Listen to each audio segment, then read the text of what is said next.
in the info war, I think that one of the ways I've started to think of the Q drops with some of the refrains I think about most often are things like choice to know will be yours, you're the frame and support.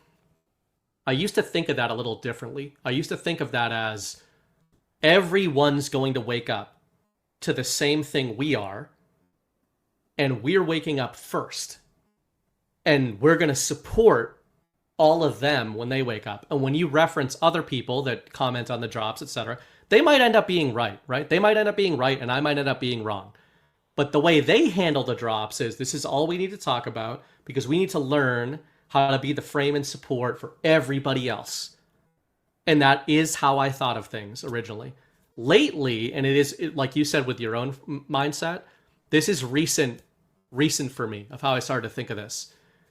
I don't think that that's what they meant. I think they meant this is information, this is training as to the true nature of the battle space. And if you found your way here and you became a savage and a psycho and looked into all this stuff and you lost your family and your jobs and everyone thinks you're crazy at the cookout, like, well, there we go. That's perfect. Perfect time. Happy birthday. Thanks, man. If you did that, you have selected yourself into a different unit. And in the military, I guess to try to make a point on this, you don't want a million special forces soldiers, right? Like at a certain, you can talk more about this. At a certain point, I would think it not only becomes redundant to have too many specialists, but actively detrimental to the larger war effort. And it's kind of the beginnings of an idea, but that's how I've started to look at the drops and think, you know what? Maybe this wasn't about waking everybody up. Maybe this was about waking some people up so that those people could go forward and do some shit and figure some shit out that everybody else would then follow along, down the line. 100%, brother. Yeah, I was getting goosebumps because the thoughts that you're making me generate while you're speaking there. So the first part is yes, infantry. Once you move into theater, once you're into the combat theater, everybody absolutely knows who they are, and respects who they're not, and respects who those people are, and that goes for every billet, whether it's someone that's special forces or whether it's somebody that's logistics and motor T, because I might be, all the jokes that you had back in garrison, the ego that you had in the bar while you're trying to pick up on ladies or dudes, whatever your thing is, right?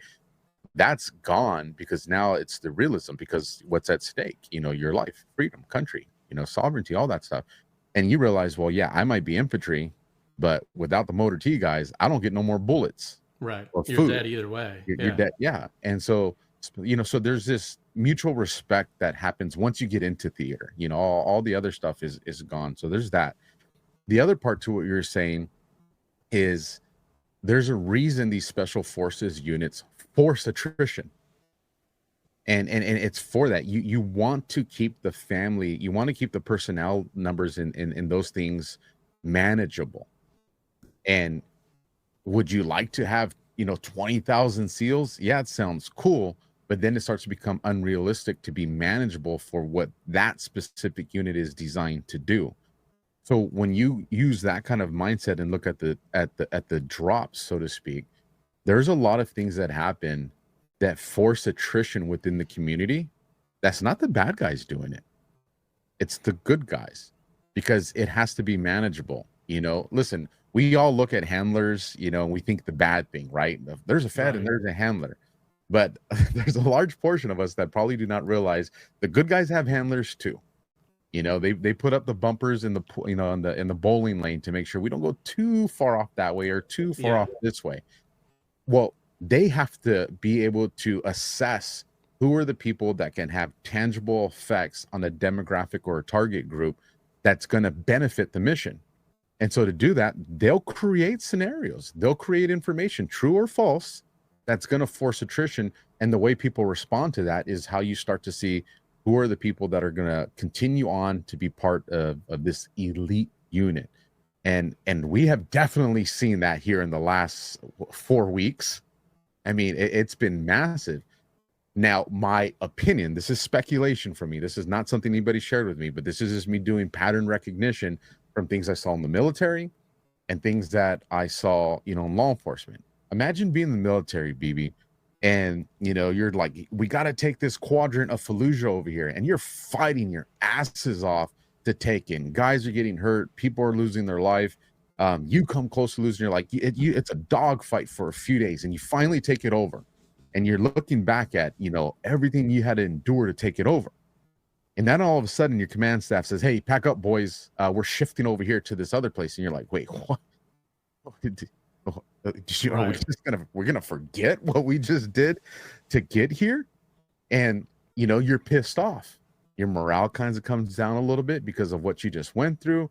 And you may even consider, like, do they even care about us? Like, you start getting these questions because of how hard you fought, and now you move because now you've been, you know, remissioned out to go take over this bridge, and now you go and you're fighting on this bridge, and now in this fight you start to realize, because of the fight you did over there, that other units from the bad guys, the enemies, we'll call it, you know, the Republican Guard, they had to go and leave certain areas to come fight you there, which allowed your other troops to set up flanking positions. And what you realized was this quadrant was never as important as this bridge. And what we did there, because we couldn't see the bigger picture, was we set up the positioning for the real fight that was coming over here.